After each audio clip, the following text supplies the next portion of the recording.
हाय, मैं आफ्ताब। हेलो, मैं श्रद्धा।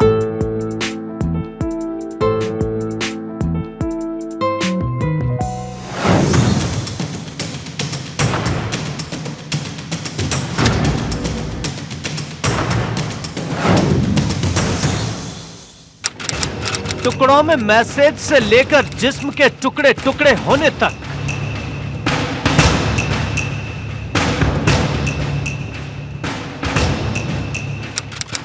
पाल घर में लव स्टोरी से लेकर दिल्ली में मर्डर मिस्ट्री तक,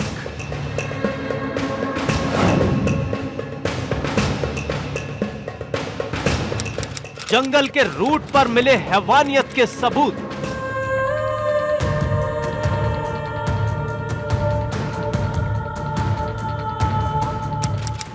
खून के वो धब्बे जिन्हें धो दिया गया,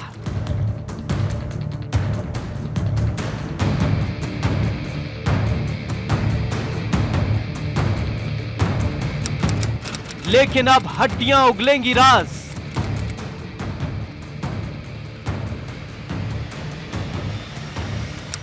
हैवान का कबूलनामा, पुलिस का पंचनामा।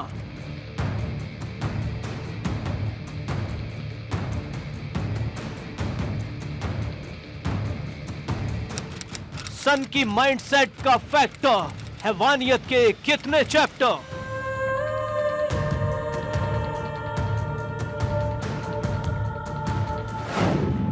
लव, लिव इन और 35 टुकड़े।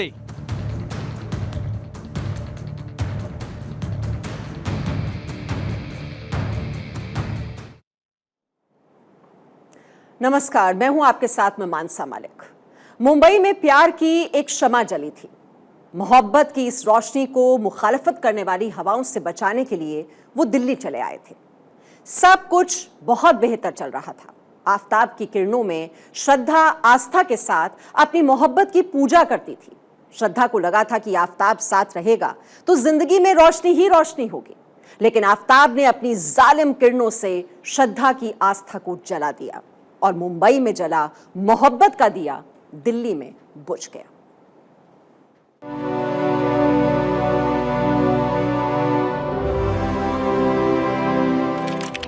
साल 2018, जगह महाराष्ट्र का पालघर। इस शहर की शाम में उस दिन सब कुछ आम था। तभी शहर के किसी कोने में एक डेटिंग ऐप पर एक मैसेज आता है। हाय, मैं आफ्ताब हूं। जवाब मिलता है, हेलो, मैं श्रद्धा। डेटिंग ऐप पर इन दो मैसेजेस के साथ एक रिश्ता परवान चढ़ने लगता है, जिसके बाद कई दिनों तक इस डेटिंग ऐप पर दोनों एक दूसरे से मैसेज पर बात करते रहे और दो अनजान लोग एक दूसरे के करीब आने लगते हैं। साधारण बातों से शुरू हुई बात अब इश्क के जज्बातों में तब्दील हो चुकी थी। दोनों घर से बाहर कहीं मिलने का फैसला करते हैं। श्रद्धा महत्वाकांक्षी लड़की थी, उसकी कुछ आशाएं थीं, वो अपने सपनों को पंख देना चाहती थी। आफ्ताब खुद को एक फूड ब्लॉगर बताता है, उसका सोशल मीडिया परिचय भी यही दिखाता था। वो खाना बनाने से लेकर सब्जियों को चॉप करने वाले वीडियो पोस्ट किया करता था। शहर के एक रेस्टोरेंट में दोनों मुलाकात करते हैं। इस मुलाकात के साथ ही श्रद्धा बदल जाती है। वो अब पहले जैसी श्रद्धा नहीं थी। परिवार और दोस्तों से वो दूर होने लगती है। श्रद्धा आफ्ताब के इश्क में थी।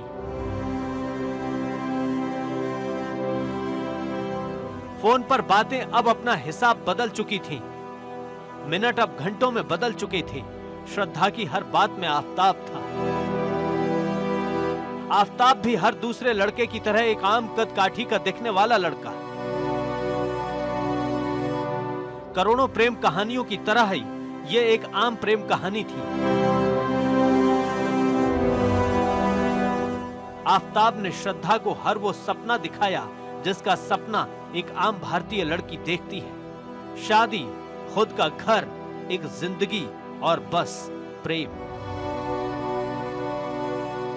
मैसेज से शुरू हुई बात मुलाकातों में बदल चुकी थी और बदलते बदलते वक्त भी बदलता चला गया।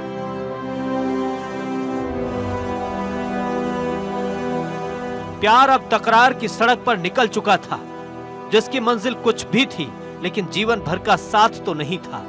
श्रद्धा को महसूस होने लगा था कि उसकी मोहब्बत का वक्त अब पूरा होने लगा है। दोनों के बीच लड़ाई झगड़े होने लगे। मोहब्बत के अगला सावन देखते देखते रिश्ता दम तोड़ने लगा। लेकिन आफताब ने श्रद्धा को यकीन दिलाया कि झगड़ा हद से ज्यादा तो हो रहा है लेकिन प्यार भी बेहद है।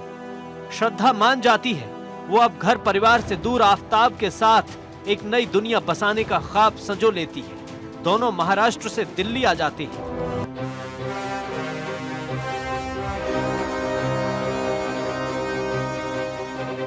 दिल्ली में रोजाना देश के कोने कोने से कई लोग उतरते हैं। सपनों का बोझा लिए श्रद्धा और आफताब भी इसी शहर में कदम रखते हैं एक नई शुरुआत के लिए। 8 मई का वो दिन था। दोनों सबसे पहले पहाड़गंज में एक होटल में रुकते हैं और अगले ही रोज साउथ दिल्ली में किराए पर एक कमरा लेते हैं। फिर कुछ ऐसा होता है कि आफताब मेहरौली के पास फ्लैट ले लेता है। दोनों वहीं रहने लगते हैं। फ्लैट में 2 लोग रहने लगते हैं। साथ में लड़ाई झगड़ा तकरार वार घर करने लगते हैं।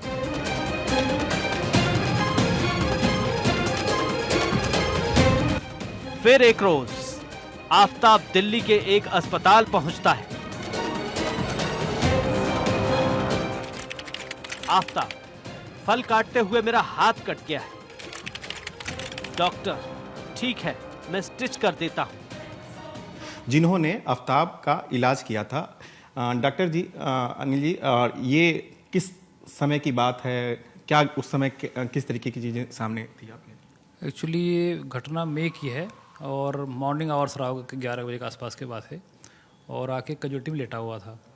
तो मेरे असिस्टेंट ने बताया कि डॉक्टर साहब जो है इसको एक लेसरेशन है, छोटा सा वुंड है सुपरफिशियल।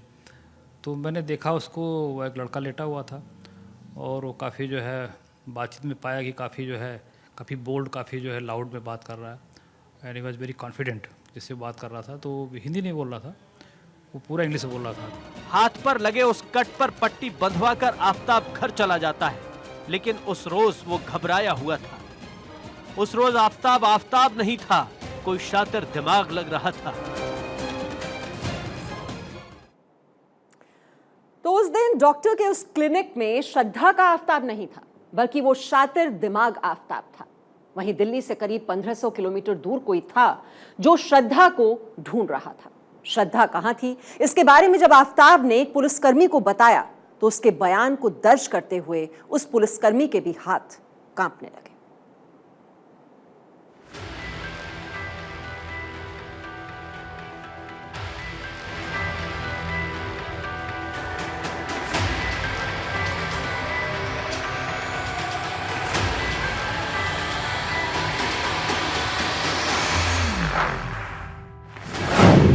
लव, लिव इन और 35 टुकड़े, चैप्टर 2 मर्डर मिस्ट्री। विकास वालकर नाम का एक शख्स पुलिस थाने पहुंचता है। पुलिस को बताता है कि उसकी बेटी कई दिनों से लापता है। पुलिस शिकायत दर्ज करती है। टाइपराइटर में शिकायत लिखते हुए पुलिसकर्मी के सामने वो शख्स कहता है कि उसकी बेटी का नाम श्रद्धा है। वो एक लड़के के साथ दिल्ली में रहने के लिए चली गई थी। आखिरी बार 2020 में घर आई थी।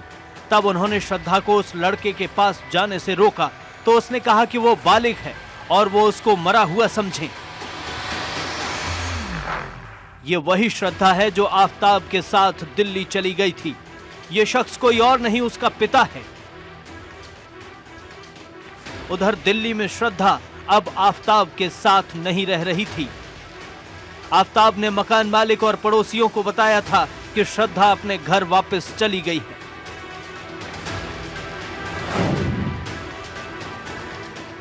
और अब वो एक सामान्य जिंदगी जी रहा था, नौकरी पर जा रहा था, नए रिश्ते बना चुका था। उसकी महिला मित्र उसके घर आने लगी थी। महाराष्ट्र में एक बेबस पिता था जो अपनी बेटी से बस एक बार बात करना चाहता था। तो दिल्ली में सामान्य जिंदगी जीता आफताब। लेकिन इन दो शहरों के बीच पुलिस की तहकीकात चल निकलती है। एक दोस्त था जो अपनी दोस्त से संपर्क टूटने से आशंकित था।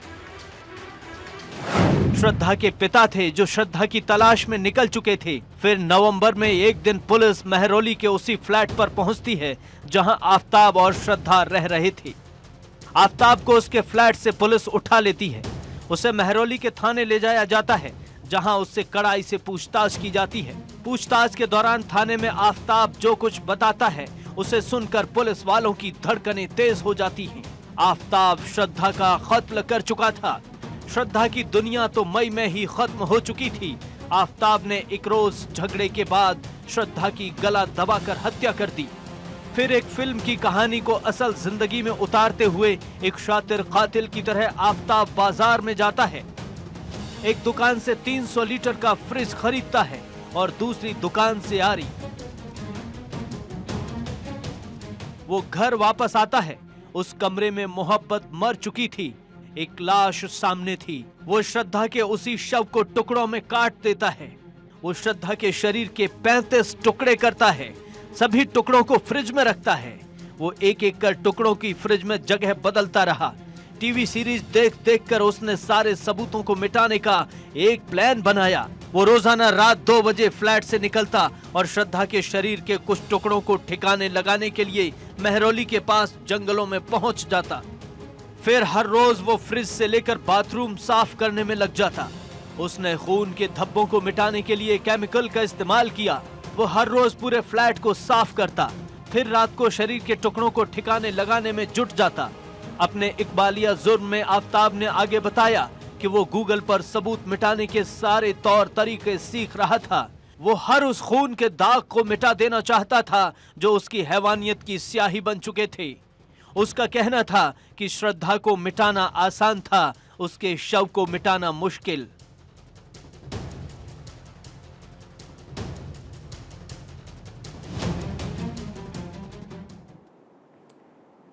तो मोहब्बत को शर्मसार करने वाली इस घटना से तो सच का आफताब भी शर्मसार हो गया है। घर वालों ने सोचा होगा कि बेटा वो आफताब बनेगा जो पूरी दुनिया को रोशन करता है, लेकिन वो तो आदमखोर निकला। धरती आकाश सब रोए होंगे जिस दिन आफताब ने श्रद्धा के प्यार पर प्रहार कर उसके टुकड़े किए होंगे। मानवता को शर्मसार करने वाली ऐसी घटना के बाद कितनी ही बेटियां रात भर सोई नहीं होंगी। कितने पिता बेटियों के भविष्य के लिए चिंता में होंगे। आफताब ने दरअसल इस देश में विश्वास को मारा है, पिता की परवरिश और देश का प्यार बांटने वाला विचार मारा है। लेकिन क्या इस हैवान को सजा दिलाना इतना आसान होगा? तो सबसे बड़ा सवाल यही है कि किस तरह से अब सजा मिलेगी आफताब को, और आफताब जिसने टुकड़े टुकड़े कर दिए अपने ही प्यार के और धोखा दिया जो उसके साथ बेइंतहा मोहब्बत करती थी, अब सबसे बड़ी ये गुत्थी सुलझेगी कैसे? और जो सबूत जुटाने की जो कोशिश कर रही हैं जांच एजेंसियां इस वक्त, उनके लिए भी बहुत ही मशक्कत भरा काम ये हो चुका है। क्योंकि एक तो श्रद्धा का जो सिर है वो अभी तक गायब बताया जा रहा है। कुछ टुकड़े जरूर इकट्ठा किए गए हैं, वो भी एफएसएल जांच के लिए भेजे गए हैं, लेकिन अब एफएसएल जांच में ही पता चल पाएगा कि दरअसल ये शव के टुकड़े श्रद्धा के हैं भी या नहीं। और साथ ही हथियार जिससे इस हत्याकांड को अंजाम दिया गया, वो हथियार भी अभी तक बरामद नहीं हो पाया है। ऐसे में पुलिस के लिए ये एक बहुत बड़ी चुनौती बनी हुई है कि कैसे उसका गुनाह साबित किया जाए। हालांकि नार्को टेस्ट की इजाजत जरूर मिल गई है पुलिस को, लेकिन जो नार्को टेस्ट होता है वो भी कोर्ट में एडमिसिबल एविडेंस नहीं होता है, उसे भी सबूत के तौर पर नहीं देखा जाता है। लेकिन जो नार्को टेस्ट है उसके जरिए सच उगलवाने की कोशिश लगातार की जाएगी, क्योंकि लगातार अपने बयानों से मुकर भी रहा है। बहुत ही शातिर दिमाग वाला है आफताब। लगातार पुलिस को वो शुरुआत से ही गुमराह करता रहा। 6 महीने तक किस तरह से वो एक एक कर लाश के टुकड़ों को ठिकाने लगाने में लगा हुआ था। अब सवाल तो ये भी है कि वहां से जो टुकड़े मिलेंगे, अब क्या कुछ उसके जरिए संकेत मिल पाते हैं? क्या ये पता चल पाएगा कि ये शव के टुकड़े श्रद्धा के ही हैं या फिर किसी और के? तो ऐसे में सच तक पहुंचना, क्योंकि लगातार बयानों से मुकर रहा है आफताब, लगातार पुलिस को गुमराह करने की कोशिश कर रहा है, और ऐसे में एक बहुत बड़ी चुनौती ये पुलिस के सामने कि किस तरह से वो ये राज उगलवाएगी उससे और सबूतों को कैसे इकट्ठा करेगी, क्योंकि जब तक सबूत नहीं होते तब तक अपने केस को मजबूती के साथ पुलिस कोर्ट में नहीं रख सकती।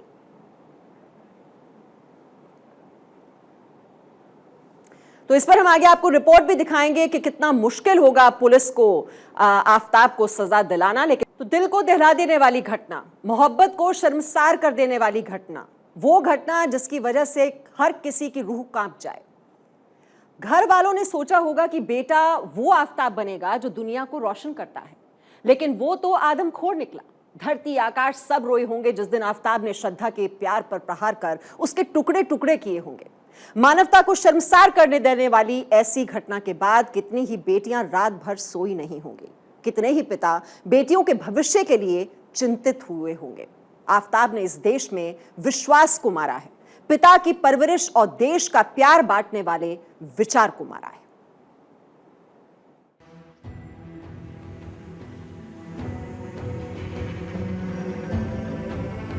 लव, लिव इन और 35 टुकड़े, इश्क के टुकड़े। श्रद्धा हत्याकांड की हर कड़ी खुलते ही खौफ की खिड़कियां भी खुलती जा रही हैं, जिनसे वो खौफनाक तस्वीरें दिखती हैं जो एक इंसानी समाज में कहीं घर नहीं करती। पुलिस आफताब को लेकर रोज नए खुलासे कर रही है। महरौली के जंगलों में श्रद्धा के अवशेषों को तलाशने की जीतोड़ कोशिश जारी है, लेकिन कत्ल इतनी साफगोई से किया गया है कि अगर कबूलनामा न रहा तो आफताब को कानूनी किताब में सजा की कोई दफा मुजरिम करार नहीं दे पाएगी। नार्को टेस्ट की इजाजत के बावजूद शंकाओं में यह कत्ल अपनी परतें खोल रहा है। श्रद्धा हत्याकांड को लेकर खुलासे कई हैं, लेकिन सबूत इकट्ठा करने में मदद सिर्फ फॉरेंसिक साइंस ही कर सकती है। ऐसे में सवाल यह है कि आखिर इस कदर के खौफनाक कत्ल में फॉरेंसिक साइंस एक्सपर्ट कैसे, कितने और कब जांच एजेंसी के लिए मददगार साबित हो सकेंगे। श्रद्धा वाकर हत्याकांड एक ऐसा कांड जिससे पूरा देश इस समय गुस्से में है, और इस कांड में जो आरोपी है आफताब, उसके खिलाफ जितने भी सबूत पुलिस को मिल रहे हैं वो पुलिस इकट्ठा कर रही है। लेकिन इस पूरी जांच में जो फॉरेंसिक टीम है वो कितनी कारगर सिद्ध होती है एक पुलिस जांच में, जिससे आरोपी को सजा मिल सके, ये एक बात को समझते हैं। हमारे साथ इस समय फॉरेंसिक जांच के एक्सपर्ट हैं, उनसे हम इस बात को समझते हैं। ये आप बताइए कि फॉरेंसिक जांच की जो टीम होती है या फॉरेंसिक जांच जो होती है वो पुलिस की कितनी मददगार साबित होती है ऐसे केसों में? देखिए, सबसे ज़्यादा इम्पोर्टेंट रोल तो फॉरेंसिक टीम की ही रहती है, क्योंकि सबसे पहले जो बॉडी पार्ट्स अगर हमें इस केस में जैसे मिले हैं तो उसके सबसे पहले पोस्टमार्टम के लिए भेजा जाएगा, जिसमें क्या एज रही होगी उस बॉडी में, जो भी अननोन बॉडी मिली है तो उसकी क्या एज है, मेल है, फीमेल है, या कॉज ऑफ डेथ क्या है, या कैसे उसको मारा गया है, किस तरीके के हथियार इस्तेमाल किए गए हैं, उसमें जो चोट लगी हुई है एंटीमॉर्टम है या पोस्टमार्टम इंजरी। तो मोहब्बत की दास्तान की शुरुआत हुई महाराष्ट्र से और उसका दर्दनाक अंत हुआ दिल्ली में। लेकिन सबसे बड़ा सवाल ये कि इस हैवान को, इस शैतान को सजा कब मिलेगी और कैसे मिलेगी।